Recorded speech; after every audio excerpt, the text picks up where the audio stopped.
柯將把劍擺咗喺台上面，然後扮晒喺地圖掹把劍出嚟吉我。我嚇到嗱嗱聲彈開啦。嗰把劍我見過啊，喺燕太子使咗幾嚿水喺鑄劍大師徐夫人嗰度買㗎，而且仲搽咗劇毒。荊軻同太子丹呢兩個衰人，仲好似真係將把劍拎咗去做實驗。如果當時拎住把劍嗰個係荊軻，咁嗰個黑仔嘅士兵甲，可能就係佢呢一世唯一殺過嘅人啦。荊軻望住完好無缺嘅我，發咗下吽哣，突然間成個人明白咗起身。哦，原來係把劍太短啦！我即刻就起身發爛渣。你老味係咪有病啊？如果把劍夠長，阿叔一早俾你吉死咗啦！荊軻根本冇理到我嘅發爛渣，佢好開心咁大叫：哦，原來係我太短啦！後尾我將呢句說話輕輕咁修飾咗一下，然後就賣咗俾一間壯陽藥嘅公司。呢個時候我聽到樓梯有聲，係包子收工啦。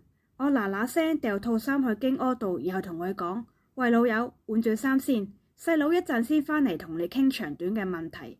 荊軻當時坐咗喺地下，見到我要走，用45度角望住個天，伸咗隻手出嚟，都唔知條友想講咩。我冇理到佢啊，一行出房門就撞到包子。我閂返埋道房門，包子隻手仲拎住啲餸，佢係一個好叻嘅女人。有一種嚟自小家小戶嘅節儉，同埋佢呢個年紀相當匹配嘅旺盛性慾。只要唔係望住佢正面，其實我都真係好愛佢。包子本身係諗住去煮飯嘅，見到我個樣神神秘秘，諗住入去睇下咩料。我撳住道門，笑住咁同佢講：冇啊，我個 friend 啫嘛，喺我哋度住幾日。包子喺個餸籃度拎咗條茄子出嚟指住我，好正經咁問我：你淨係話俾我聽男定女就得啦。當佢知道係男人之後，就掉返條茄子入籃度，笑晒口咁話：今晚整紅燒茄子你食啊！我打開咗道房門，望咗荊軻一眼，見到佢基本上已經着好晒啲衫㗎啦，正準備將條底褲着喺牛仔褲出面。我嗱嗱聲攝返入去，閂埋道門。我頂，你估你超人咩？條底褲係着喺裡面㗎。荊軻一啲都唔 care，隨手掉開咗條底褲話：你哋啲衫都着得唔舒服嘅。我好多謝佢冇將我件 Adidas 當係披風咁披喺身後面，睇嚟做殺手都有好好適應環境嘅質素啊。佢既冇對透明嘅玻璃覺得好奇，亦都冇問我盞燈點解唔燒燈油，一啲都唔似喺電影入面穿越嚟現代嗰啲鄉下佬。我體驗一種唔同身份嘅紳士風度，但係我好快就知點解啦。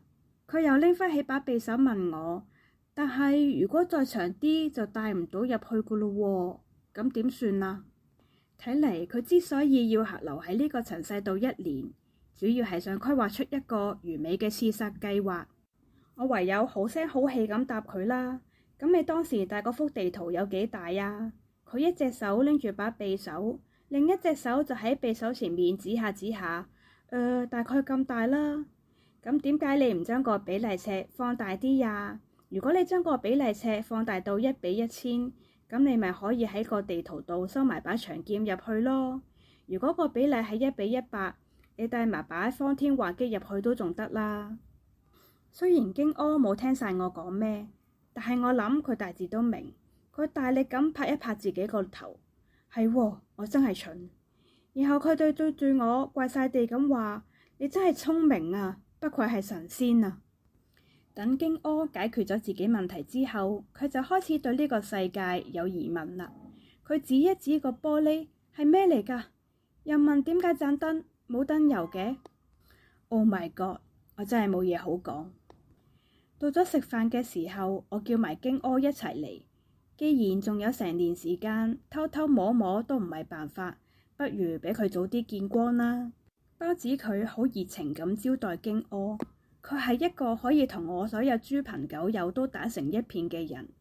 荊軻一路睇電視，一路將啲飯排入個鼻度。包子細細聲咁喺我耳邊話：喂，你個 friend 冇拉褲鏈喎。我耷低一頭望一望台底，見到荊軻着住我條牛仔褲，學我哋咁擘大隻腳坐，冇拉褲鏈。佢條河 B 仔就趴咗喺個褲浪度。我咳咗一聲，佢根本就冇理我。包子去咗裝飯，我揸緊時間同京柯講：京兄，涼唔涼啊？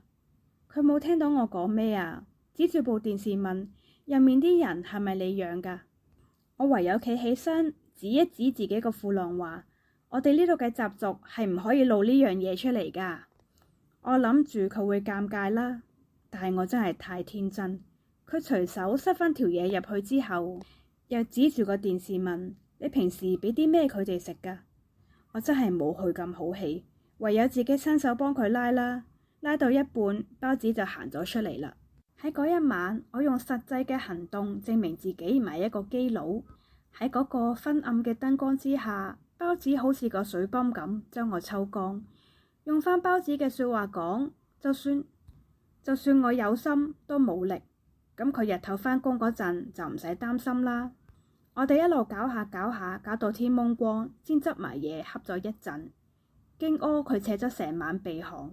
我發現佢唔係一個難對付嘅人，難聽啲講就係冇乜腦，特別容易信人，或者佢真係當咗我係神仙啦。只要唔同佢提秦始皇，佢根本就係個傻佬。今朝我遲咗1個鐘開鋪，啱啱拎啲門板落嚟，就見到劉老六坐喺我門口食煙，隔離仲坐住個肥佬。劉老六見到我開門就整熄咗支煙，帶埋個肥佬入嚟。話呢個肥佬就係我第2個客喎。佢一講個肥佬個名，我就覺得成個天都冧咗落嚟。聰明嘅讀者可能已經估到呢個肥佬係邊個啦。冇錯，佢就係秦始皇。